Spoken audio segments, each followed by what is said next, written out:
प्रिय छात्रों नमस्कार। पिछली क्लास में हमने इकोलॉजी में पढ़ा था कि पारिस्थितिकी क्या है और हमने बताया था कि जीव तथा उसके वातावरण के पारस्परिक का जो संबंध होता है वो कहलाता है पारिस्थितिकी। इसके बाद हमने कुछ पारिस्थितिकी परिभाषाओं का अध्ययन किया था, उसके उपखंड देखे थे और उसके कारक देखे थे। आज बात करते हैं पारिस्थितिकी के नियमों की कि आखिर पारिस्थितिकी जो है किन नियमों पर कार्य करती है। तो आज का टॉपिक देखेंगे पारिस्थितिकी के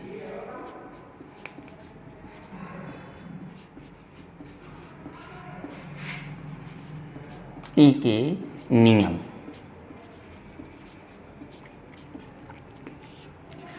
तो सबसे पहले बात आती है कि आखिर पारिस्थितिकी के नियमों का प्रावधान दिया किसने। तो पारिस्थितिकी के नियमों का प्रतिपादन जो है एक पर्यावरणविद थे, वेरिको मीनार।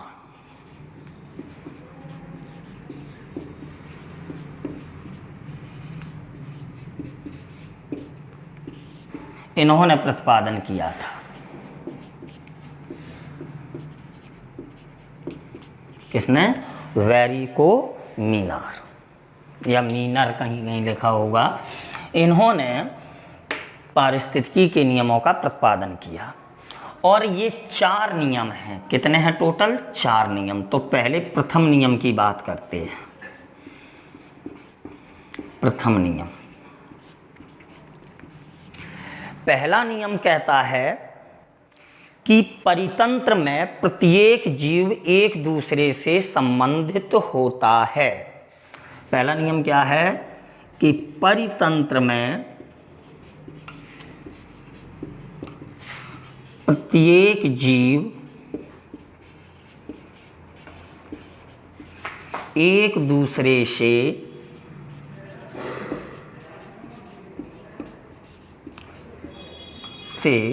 संबंधित होता है।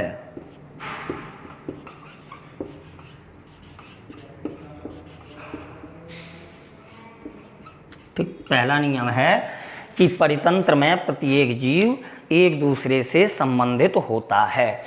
अब इसका संबंध है कैसा? तो पदार्थ और ऊर्जा के माध्यम का संबंध है। कैसा संबंध है? पदार्थ और ऊर्जा के मध्य का संबंध है।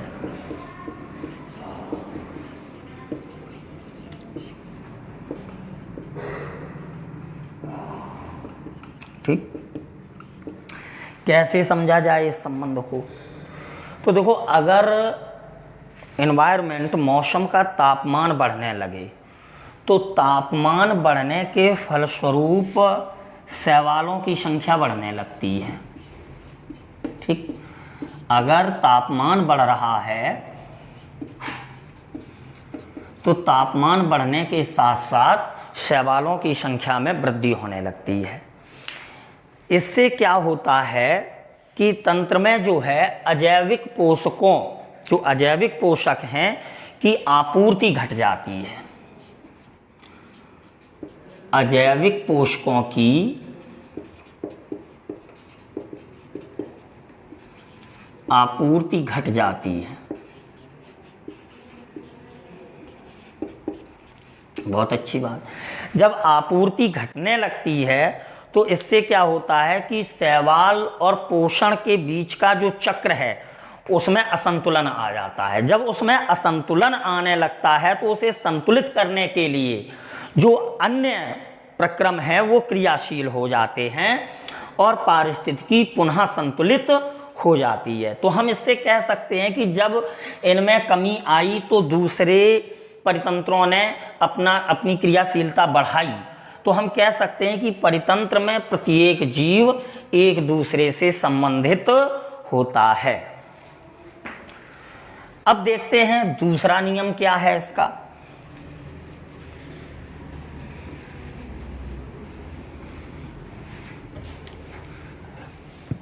पारिस्थितिकी का द्वितीय नियम।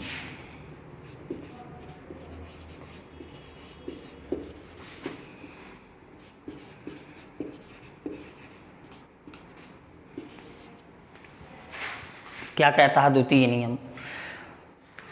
परितंत्र में प्रत्येक वस्तु को कहीं ना कहीं जाना है। क्या है दूसरा नियम? परितंत्र में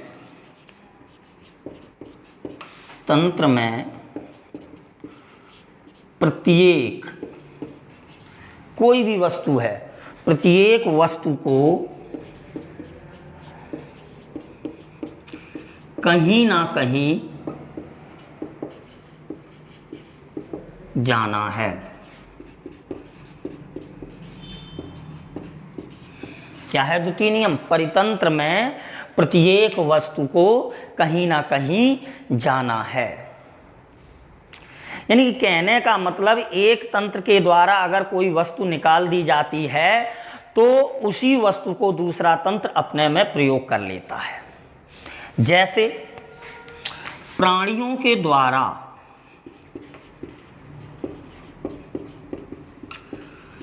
अगर कार्बन डाइऑक्साइड छोड़ी जा रही है तो पौधों के द्वारा इसको ग्रहण किया जा रहा है। यानी कि परतंत्र में प्रत्येक वस्तु को कहीं ना कहीं जाना है। ठीक, पहला नियम क्या था कि परितंत्र में प्रत्येक जीव एक दूसरे से संबंधित है।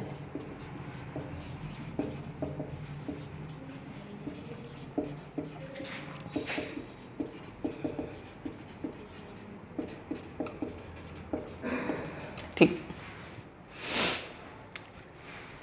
देखते हैं तृतीय नियम क्या कहता है।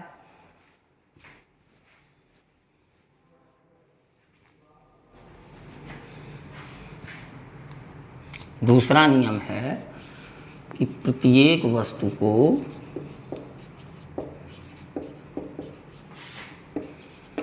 कहीं ना कहीं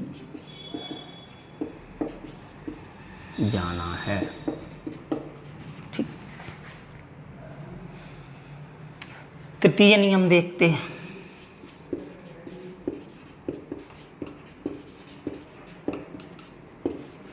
तीसरा नियम क्या है? तीसरा नियम कहता है कि यहां कुछ मुफ्त में उपलब्ध नहीं है। तीसरा नियम कहता है कि यहां कुछ मुफ्त में उपलब्ध नहीं है। ठीक, मतलब कहने का किसी भी प्रकार का लाभ प्राप्त करने के लिए तंत्र में कुछ ना कुछ अवश्य प्रदान करना पड़ता है। यानी कि जब हम कुछ देंगे तभी हमें कुछ प्राप्त होगा। यानी कि ऊर्जा की प्राप्ति के लिए हमें ऊर्जा लगानी पड़ती है। तो तीसरा नियम क्या था कि यहाँ कुछ मुफ्त में उपलब्ध नहीं है। ठीक, देखते हैं चौथा नियम।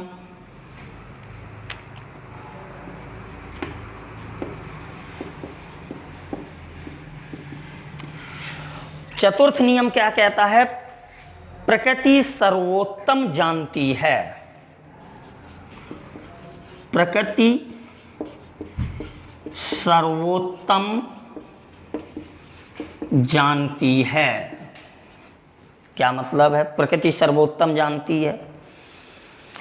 मतलब कहने का कि परितंत्र में अगर मानव के द्वारा कोई भी परिवर्तन किया जाता है तो उसके अस्तित्व के लिए वो विनाशकारी साबित होगा।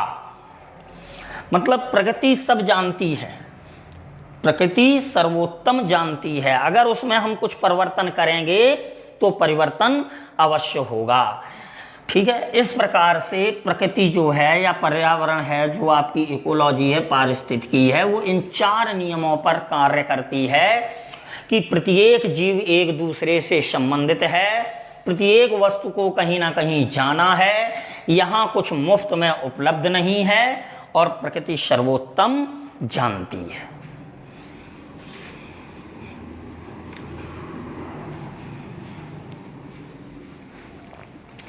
बात करते हैं पारिस्थितिकी के जलवायवीय कारकों की। इनका आप डिटेल देखेंगे। हमने उस दिन आपको बताया था जलवायवीय कारक, मृदीय कारक, ये सारे। तो पारिस्थितिकी के जलवायवीय कारक, ठीक। और इन कारकों में सबसे पहले हम कारक देखेंगे प्रकाश, लाइट, ठीक, प्रकाश। तो सबसे पहले बात मेरे दिमाग में ये आती है कि आखिर प्रकाश क्या है।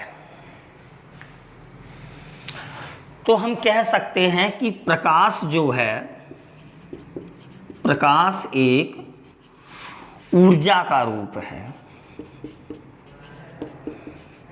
प्रकाश एक ऊर्जा का रूप है और पृथ्वी पर जीवन क्रिया को संपन्न रखने के लिए जितनी भी ऊर्जा हमें प्राप्त होती है वो अधिकतर कहां से प्राप्त होती है?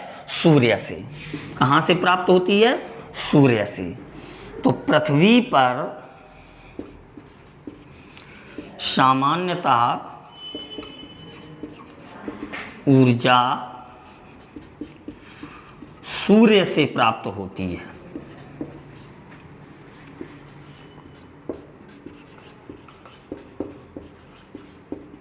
ठीक। और प्रकाश पर पृथ्वी पर रहने वाले अधिकतर स्वपोषी पौधे जो हैं वो आधारित होते हैं। ज़्यादातर जितने भी हरे पौधे हैं वो किस पे? सूर्य के प्रकाश पर आधारित हैं। यानी कि हम कह सकते हैं कि स्वपोषी सूर्य के प्रकाश पर आधारित होते हैं।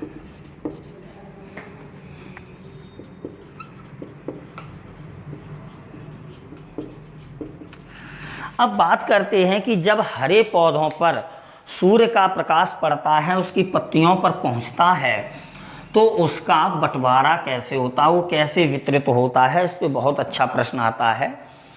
तो ध्यान रखेंगे,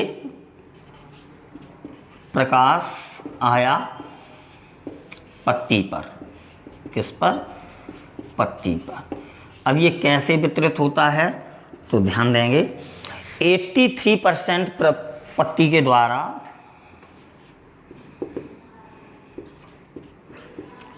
पत्ती के द्वारा अवशोषित किया गया।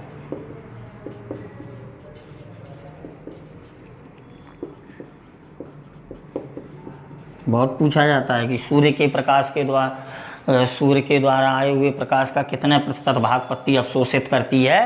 तो 83%। 12% जो है वो परावर्तित हो जाता है। कैसा हो जाता है? परावर्तित। और 5% जो है वो पारगत हो जाता है। पारगत, ठीक। मतलब कहने का कि अगर प्रकाश आया सूर्य का और पत्ती पर पड़ा तो 83% तो पत्ती के द्वारा अवशोषित किया गया, 12% भाग परावर्तित हो गया और 5% भाग जो है ये पत्ती से पार गुजर गया। इस प्रकार से 100% प्रकाश की वितरण योजना होती है। अब अवशोषित होने वाले प्रकाश का केवल 4%, केवल 4%, ध्यान देना इस पे, पर्णहरिम द्वारा, जो क्लोरोफिल है उसके द्वारा, पर्णहरिम द्वारा, ठीक है, पर्णहरिम कहें तो क्लोरोफिल के द्वारा प्रकाश संश्लेषण की क्रिया के लिए उपयोगी है। प्रकाश संश्लेषण की क्रिया के लिए उपयोगी है, ठीक। अब शेष का क्या होता है? भाई 83 का 4% यहाँ यूज हो गया शेष, तो शेष ताप के रूप में वातावरण में वितरित हो जाता है। शेष ताप के रूप में वातावरण में वितरित हो जाता है।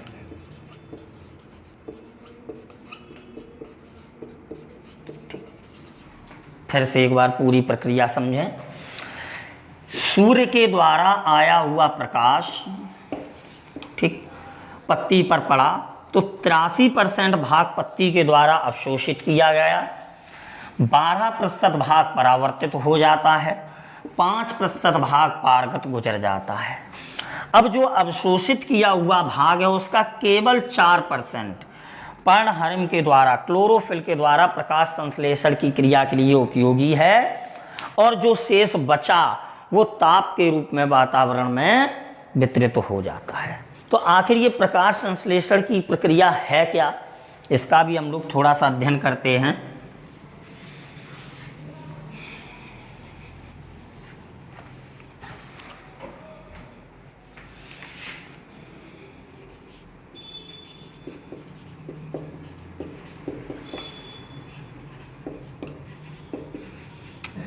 प्रकाश संश्लेषण इंग्लिश में कहते हैं फोटोसिंथेसिस, ठीक, प्रकाश संश्लेषण। तो सबसे पहले बात आती है कि प्रकाश संश्लेषण की प्रक्रिया की खोज किसने की। तो इसकी खोज का श्रेय जो है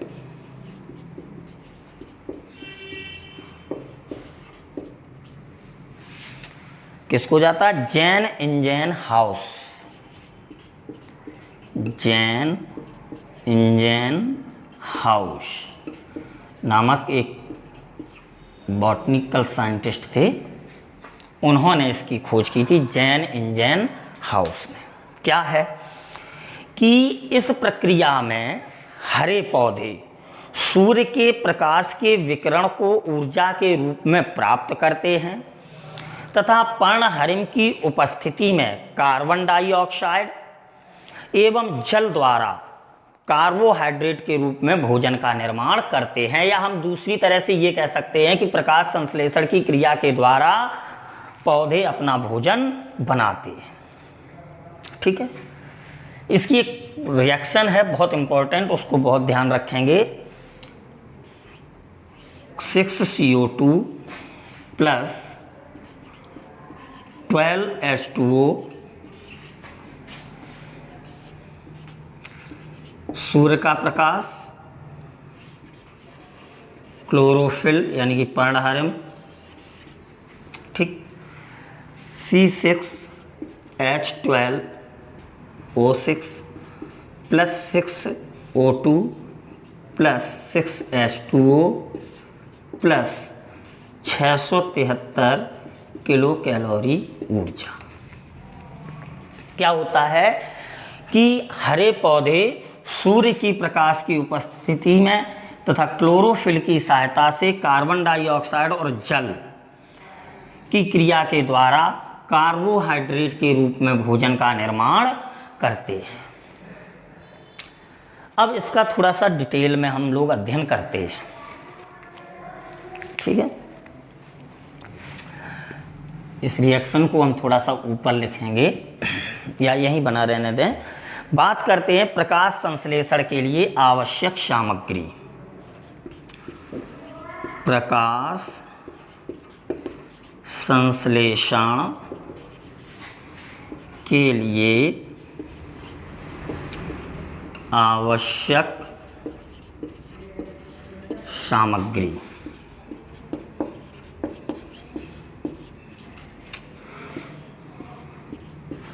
तो सबसे पहले आवश्यक सामग्री में हम लेते हैं जल को, जल की बात करते हैं, H2O वाटर। तो सामान्य सी बात है कि पौधे जो है जल कहाँ से लेते हैं, जमीन से ग्रहण करते हैं, ठीक है। तो जल जो है जमीन से ग्रहण करते हैं।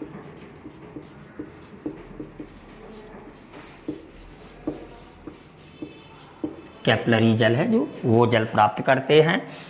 और कुल जल का जो ग्रहण किया, कुल जल का 1.1% भाग, ध्यान रखें 1.1% भाग ही उपयोग में लिया जाता है। ठीक, अब होता क्या है यहां,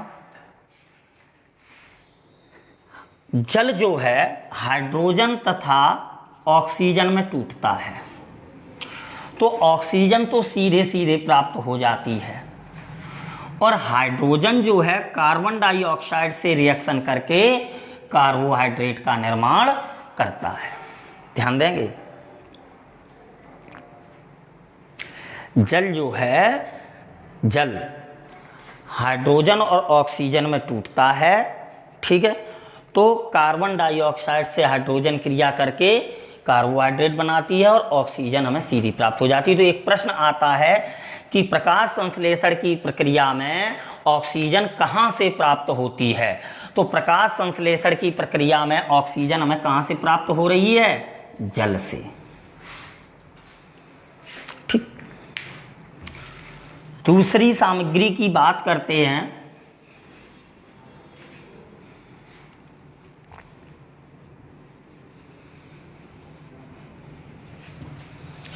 कार्बन डाइऑक्साइड,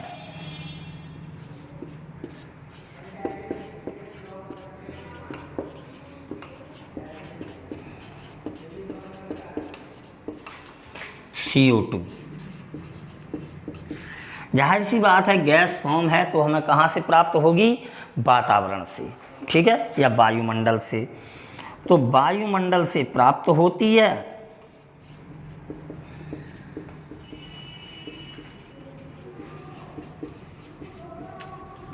तथा कार्बोहाइड्रेट के निर्माण में सहायक है।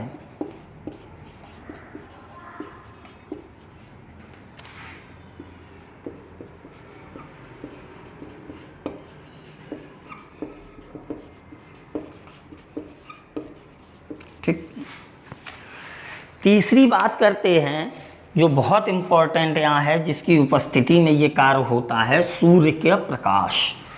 तो तीसरी सामग्री की बात करते हैं, सूर्य का प्रकाश।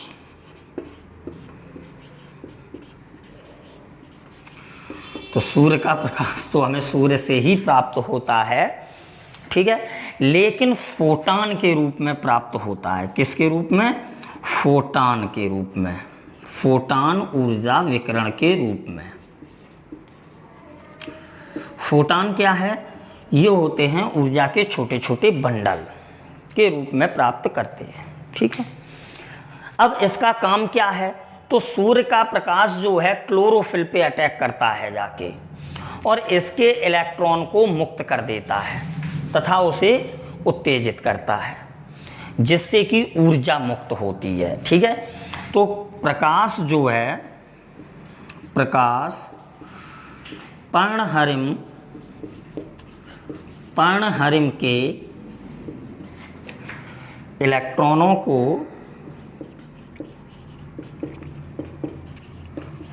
उत्तेजित करता है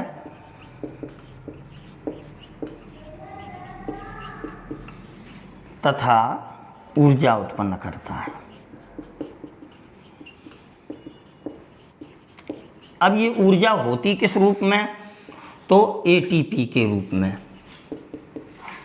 ATP का full form adenosine triphosphate, adenosine triphosphate ATP के रूप में प्राप्त होती है।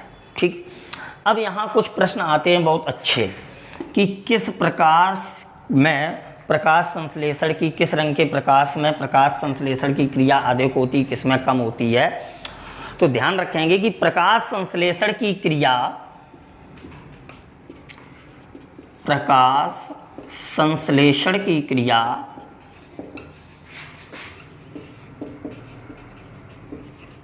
नीले तथा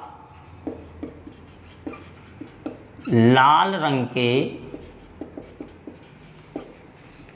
के प्रकाश में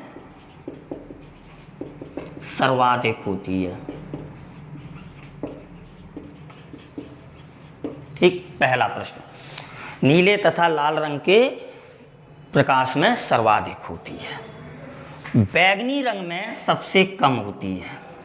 ठीक है, बैंगनी रंग के प्रकाश में सबसे कम होती है।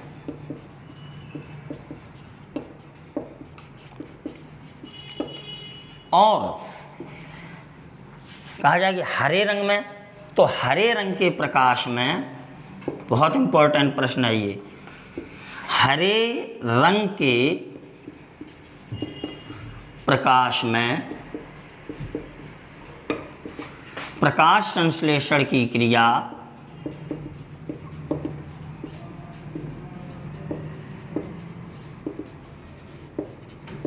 अनुपस्थित होती है।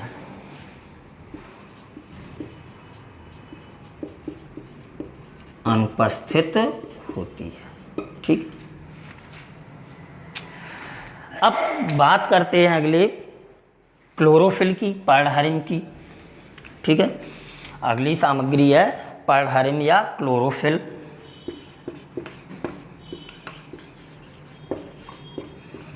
पर्णहरिम, ठीक है, क्या है पर्णहरिम?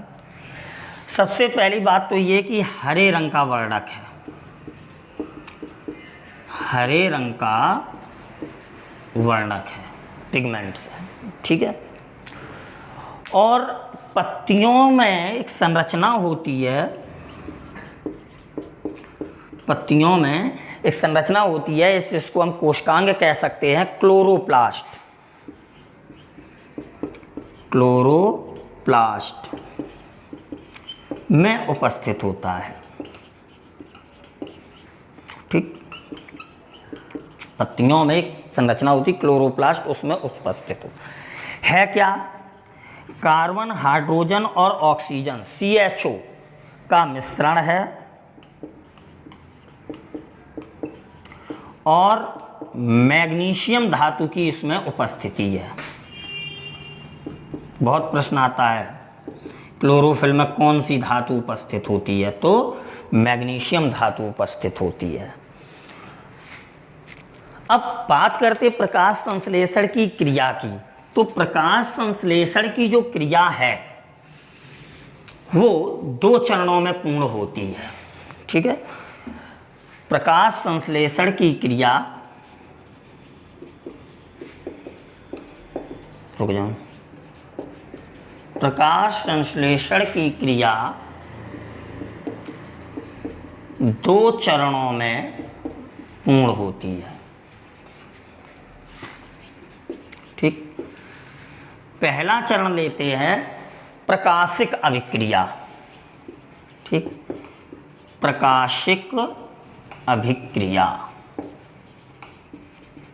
यानी कि प्रकाश की उपस्थिति में क्या होता है, जल का अपघटन होता है। ध्यान रखेंगे, जल का अपघटन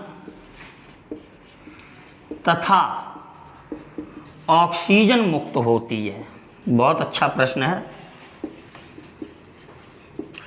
कि प्रकाश संश्लेषण की प्रकाशिक अभिक्रिया में क्या घटित होता है, जल का अपघटन होता है और ऑक्सीजन मुक्त होती है। तो दोनों में से कोई ऑप्शन मिल सकता है कि केवल कह दें ऑक्सीजन मुक्त होती है, कार्बन डाइऑक्साइड मुक्त होती है, दोनों होते हैं, इनमें से कुछ नहीं होता है, या जल का अपघटन होता है, A option, B option, oxygen मुक्त होती है, सी, ए और बी तथा दोनों, इनमें से कोई नहीं। तो जल प्रकाशिक अभिक्रिया में जल का अपघटन होता है और ऑक्सीजन मुक्त होती है। दूसरा चरण होता है अप्रकाशिक अभिक्रिया। अप्रकाशिक अभिक्रिया,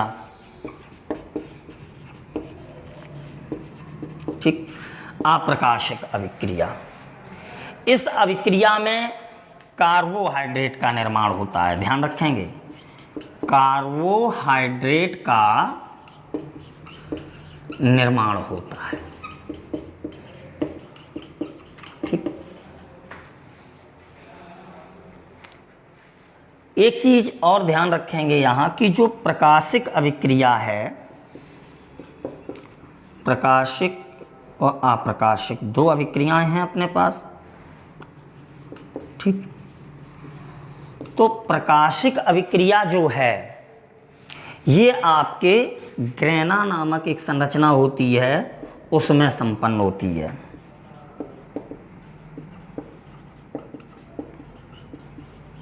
ठीक। जबकि अप्रकाशिक अभिक्रिया जो है वो स्ट्रोमा में, स्ट्रोमा जो संरचना है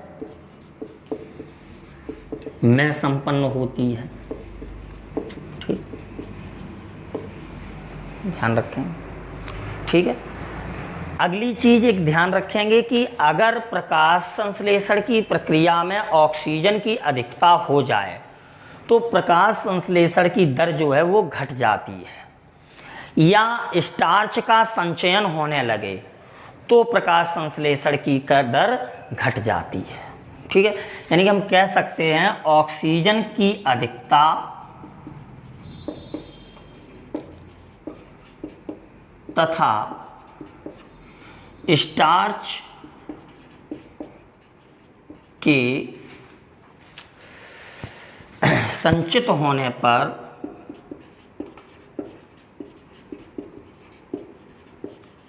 प्रकाश संश्लेषण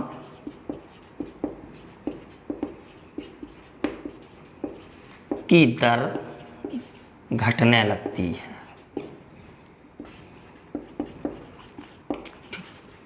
अब एक बार हम पूरी प्रक्रिया को फिर से दोबारा समझेंगे थोड़ा सा रिएक्शन के द्वारा, जिससे कि हमें क्वेश्चन लर्न करने में आसानी रहे। 6CO2 प्लस 12H2O सूर्य का प्रकाश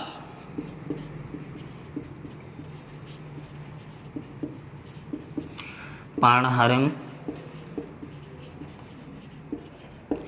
C6H12O6 plus 6O2 plus 6H2O plus 673 kilo calorie ऊर्जा देगा। जैसे ही सूर्य का प्रकाश पड़ा, ठीक, तो हमने आपको क्या बताया कि पर्णहरिम के जो इलेक्ट्रॉन हैं वो उत्तेजित हुए, ठीक, उत्तेजित हुए पर्णहरिम के। सबसे पहला काम होता है जैसे ही सूर्य का प्रकाश हरे पौधे पर पड़ा, पत्ती पर, तो जो उसमें क्लोरोफिल है उसके इलेक्ट्रॉन उत्तेजित हुए और इन इलेक्ट्रॉनों ने जल का अपघटन किया। क्या किया? जल का अपघटन, ठीक। और जल का अपघटन होते ही यहाँ से एक तो ऑक्सीजन विमुक्त हुई, दूसरा हाइड्रोजन मुक्त हुआ, ठीक। ये प्रक्रिया जो है जल का अपघटन होना और ऑक्सीजन का मुक्त होना, ये कहलाती है प्रकाशिक अभिक्रिया, ठीक है। और ये कहाँ पे संपन्न हुई थी? ग्रेना में, ठीक। अब क्या हुआ कि यहाँ से जो हाइड्रोजन है वो कार्बन डाइऑक्साइड में जुड़ गई आके, यहाँ से उसने क्या बना दिया? आपके कार्बोहाइड्रेट, ठीक है। तो ये जो है अप्रकाशिक अभिक्रिया है, अप्रकाशिक अभिक्रिया। ये कहाँ संपन्न हुई? जाके स्ट्रोमा में, ठीक। अब ये बनाया उसने कार्बोहाइड्रेट या ग्लूकोज कहें, ठीक है, कार्बोहाइड्रेट। और यहाँ ऑक्सीजन मुक्त और जल मुक्त और 673 किलो कैलोरी ऊर्जा मुक्त होती है। तो इस तरह से हम याद रख सकते हैं कि सूर्य का प्रकाश क्या कार्य करता है? पर्णहरिम के इलेक्ट्रॉनों को उत्तेजित करता है। ये उत्तेजित इलेक्ट्रॉन जल का अपघटन करते हैं, ऑक्सीजन मुक्त करते हैं प्रकाशिक अभिक्रिया में, और ये प्रकाशिक अभिक्रिया ग्रेना में संपन्न होती है। यहाँ से विमुक्त हाइड्रोजन कार्बन डाइऑक्साइड से अटैच होता है जाके। अप्रकाशिक अभिक्रिया है जो स्ट्रोमा में संपन्न होती है और इससे कार्बोहाइड्रेट का निर्माण होता है।